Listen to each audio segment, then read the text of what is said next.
नमस्ते। इस वीडियो में हम टिनाइटस के लिए योगा प्रैक्टिस करेंगे और इन प्रैक्टिसेस को आप अपने बाकी हियरिंग प्रॉब्लम्स के अंदर भी इम्प्लीमेंट कर सकते हैं। बेसिकली टिनाइटस के अंदर आपको कान के अंदर से कुछ अनयूजुअल साउंड सुनाई देते हैं, जैसे कि हीजिंग साउंड हो गया, बजिंग साउंड हो गया या फिर रोरिंग साउंड हो गया। तो ऐसे साउंड्स आपको अनयूजुअली सुनाई देते हैं जो बाहर की तरफ नहीं चल रहे होते हैं, लेकिन आपके कान के अंदर आपको सुनाई देते हैं। तो मेडिकल ट्रीटमेंट के साथ में आप इन प्रैक्टिसेस को भी अपने लाइफस्टाइल में इम्प्लीमेंट कीजिए, जिसकी वजह से आपको रिजल्ट्स जल्दी मिलेंगे। इसमें पहला प्रैक्टिस जो आपको करना है वो ब्रह्म मुद्रा प्रैक्टिस करना है। तो ब्रह्म मुद्रा प्रैक्टिस करने के लिए आप अपने नेक के मसल्स को टाइट करके आपको लेफ्ट की तरफ मूव करना है और फिर नॉर्मल करते हुए फिर रिटर्न आना है और ऐसे ही चारों तरफ करना है। तो सबसे पहले आप नेक के मसल्स को आप देख सकते हैं यहाँ पे कि नेक के मसल्स को आप थोड़ा सा टाइट कर लीजिए इनहेलेशन के साथ में। तो आप यहाँ पे देखेंगे आपके नेक के मसल्स जो है वो थोड़े से टाइट हो जाते हैं और इसको टाइट रख के आप उसको लेफ्ट की तरफ मूव कीजिए इस तरह से। अब यहाँ पे एक छोटा सा पॉज लीजिए। अब देखेंगे कि आपके कान की तरफ इस तरफ जो है वो आपको बहुत ज्यादा खिंचाव दिखेगा आपके जिस कान के एरिया में, इस तरह से। और अभी यहाँ पे अपने मसल्स को रिलैक्स छोड़ दीजिए, नेक के मसल्स को, और फिर सामने की तरफ आ जाइए। फिर अभी यहाँ पे इनहेलेशन के साथ नेक के मसल्स को टाइट कीजिए और राइट की तरफ मूव कीजिए। तो नेक के मसल्स को टाइट करते हुए राइट,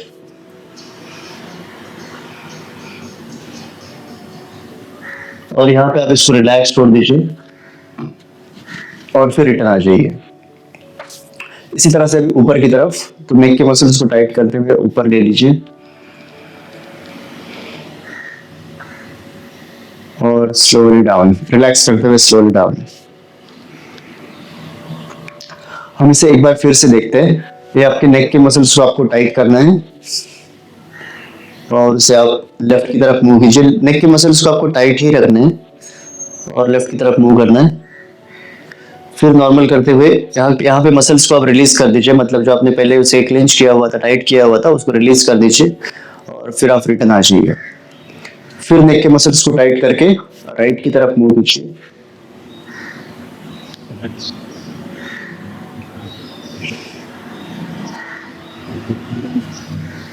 और फिर धीरे धीरे सामने की तरफ लीजिए। आप इसे इनिशियली ओपन आइज के साथ में कीजिए और बाद में जब आप उसमें एक्सपर्ट हो जाएंगे, मतलब आपको थोड़ा हैबिट हो जाएगा इसके प्रैक्टिस का, तो उसके बाद में आप क्लोज आइज के साथ में कीजिए। उसके बाद में अभी नॉर्मल कंडीशन में आप नेक के मसल्स को टाइट कीजिए और ऊपर की तरफ देखिए। एक्सहेलेशन के साथ में स्लो डाउन, इस तरह से।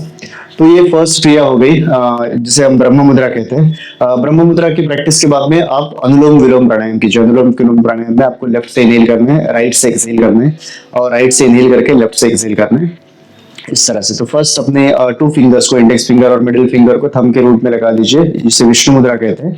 तो विष्णु मुद्रा में आप लेफ्ट नोस्ट्रिल से इनहेल कीजिए, राइट से एक्सहेल, राइट से इनहेल, लेफ्ट से एक्सहेल।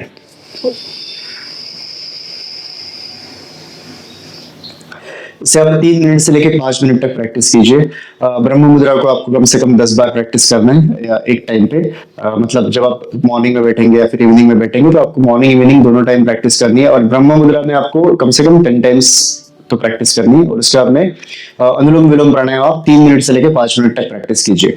अभी अनुलोम विलोम प्राणायाम प्रैक्टिस करने के बाद में आप नाड़ी शोधन प्राणायाम प्रैक्टिस कीजिए। तो नाड़ी शोधन प्राणायाम भी इसी के जैसा रहता है, अनुलोम विलोम के जैसा ही है, लेकिन इसमें आपको होल्ड करना है। तो फर्स्ट आप विष्णु मुद्रा लगाइए, जैसे हम लोग ने अनुलोम विलोम प्राणायाम में लगाई थी, और लेफ्ट नोस्ट्रिल से इनहेल करना है। इसको इनहेलेशन आपको काउंटिंग के साथ में करना है। तो आप ओम 1, ओम 2, ओम 3, ओम 4, ओम 5, इस तरह से इनहेलेशन के साथ में, इनहेलेशन काउंटिंग के साथ में कीजिए और एक्सहेलेशन भी आप काउंटिंग के साथ में कीजिए। कोशिश कीजिए कि अगर आप इनहेलेशन 5 काउंट्स तक ले रहे हैं तो एक्सहेलेशन आपका 10 काउंट्स हो, या फिर इनहेलेशन 4 काउंट्स कर रहे हैं तो एक्सहेलेशन आपका 10 काउंट्स हो। अब जो भी इनहेल कर रहे हैं उसके डबल आपको एक्सहेल करना है, मतलब उसके 2 के अनुपात में आपको एक्सहेलेशन करना है। अगर आप 4 काउंट्स इनहेल कर रहे हैं तो 8 काउंट्स एक्सहेल, अगर आप 5 काउंट्स इनहेल कर रहे हैं तो 10 काउंट्स एक्सहेल, इस तरह से। अभी इसमें आपको ब्रेथ को अंदर की तरफ होल्ड करना है। तो इनिशियली आपको ब्रेथ को ज्यादा देर तक होल्ड करना पॉसिबल नहीं होगा। तो अगर आप 5 काउंट्स तक इनहेल करते हैं, आपका इनहेल छोटा लेते हैं, 5 काउंट्स तक इनहेल ले रहेंगे, तो 5 काउंट्स तक ही उसे रिटेन करो और 10 काउंट्स तक एक्सहेल करो। या फिर ये भी आपके लिए पॉसिबल नहीं है तो 5 काउंट्स इनहेल, 5 काउंट्स रिटेन और 5 काउंट्स एक्सहेल। इसको समवर्ती प्राणायाम बोलते हैं, समवर्ती नाड़ी शोधन प्राणायाम। तो समवर्ती में कीजिए, और इसके बाद में जब आप इसमें एक्सपर्ट हो जाएंगे तो आप उसको विषमवर्ती में भी कीजिए। जैसे 5 counts inhale, 10 counts hold, 10 counts exhale, 5 counts inhale, 5 counts retain, 10 counts exhale. इस तरह से विषमवर्ती में भी आप इसको प्रैक्टिस कीजिए काउंटिंग के साथ में। तो हम देखते हैं अभी आपको कैसे प्रैक्टिस करना है।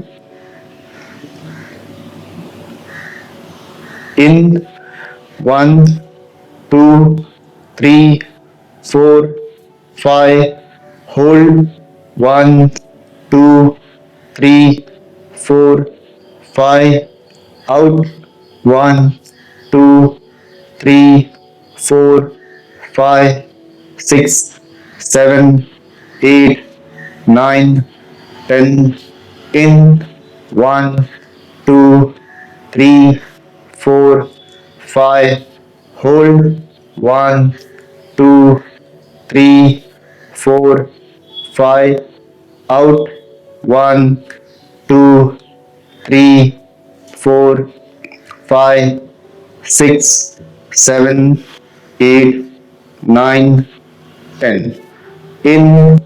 इस तरह से आपको कंटिन्यू करना है। तो इनहेलेशन 5 काउंट्स, होल्ड 5 काउंट्स और एक्सहेलेशन 10 काउंट्स।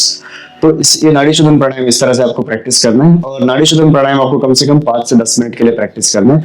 तो सबसे पहले आपका ब्रह्म मुद्रा हो गया, सेकंड आपका नाड़ी शोधन अनुलोम विलोम हो गया, थर्ड आपका नाड़ी शोधन प्राणायाम हो गया। अभी हम लोग लास्ट करेंगे प्राणायाम, वो है भ्रामरी प्राणायाम। तो भ्रामरी प्राणायाम करने के लिए आपको शून्य मुद्रा प्रैक्टिस करनी है। तो आपका जो मिडिल फिंगर है, इस तरह से मिडिल फिंगर को आप अपने थंब के रूट में इस तरह से लगा दीजिए, मिडिल फिंगर को थंब के रूट में, और ये दोनों हाथों के साथ कीजिए। तो इस तरह से मिडिल फिंगर को आप थंब के रूट में लगा दीजिए और दोनों हाथ अपने नी पे रखिए।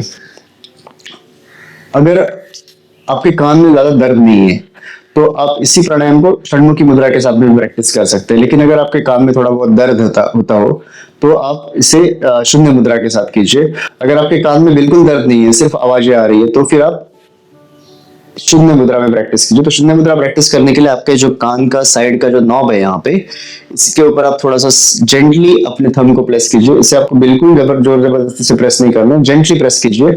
और इसके बाद में एक हाथ अपने आईब्रोज के ऊपर, सेकंड आपका जहाँ पे साइनस बोन स्टार्ट होता है नोज का, वहां पे, थर्ड आपका जहाँ पे नोज खत्म होता है वहां पे, और फोर्थ आपके लिप्स के नीचे, थंब आपके कान पे, और बाकी 4 फिंगर्स जो है उनको इस तरह से प्लेस कीजिए।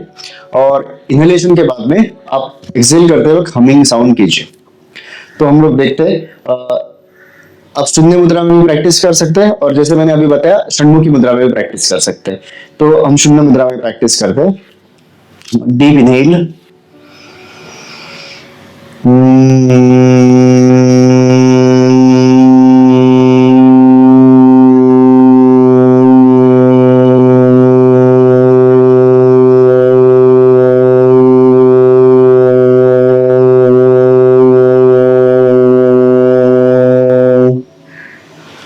इस तरह से भ्रामरी प्राणायाम आपको कम से कम 21 बार प्रैक्टिस करना है, मतलब 21 ब्रेथ, 21 ब्रेथ आपको प्रैक्टिस करनी है। तो ये 4 अभ्यास जो है, सबसे पहला अभ्यास जो है ब्रह्म मुद्रा, ब्रह्म मुद्रा के बाद में अनुलोम विलोम, अनुलोम विलोम के बाद में नाड़ी शोधन प्राणायाम जिसमें हम लोग ब्रेथ को होल्ड करते हैं, और चौथा जो है वो भ्रामरी। इन 4 प्राणायाम, इन 4 अभ्यासों को अपने रेगुलरली अपने रूटीन के अंदर इसको चारों अभ्यासों को इंप्लीमेंट कीजिए।